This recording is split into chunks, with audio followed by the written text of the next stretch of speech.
He was first known as a Utah entrepreneur who he went on the show Shark Tank.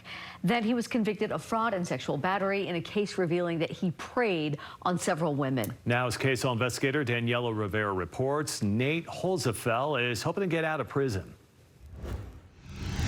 Nate Holzapfel has served about 2 years of his 1 to 15-year sentence. The state sentencing guidelines recommended his release in May of this year, but today, multiple victims in the case asked Utah's parole board to keep him behind bars. The impact versus intent, just huge takeaway for me. Just like, it just hit me and I was like, wow.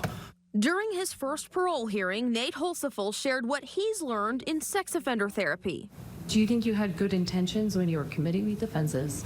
Yeah, I mean, I don't think I've ever woken up and said I'm going to go out and cause a bunch of trouble today. Holzapfel didn't seem too interested in talking about his crimes, the hundreds of thousands of dollars he swindled from vulnerable women, and the multiple sexual assaults.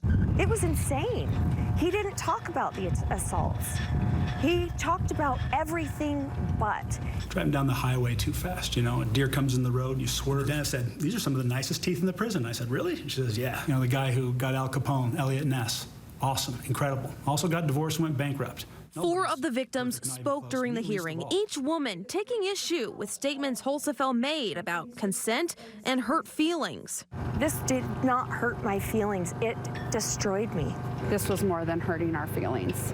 This man investigated and found my phone number and stalked me, found me, and assaulted me.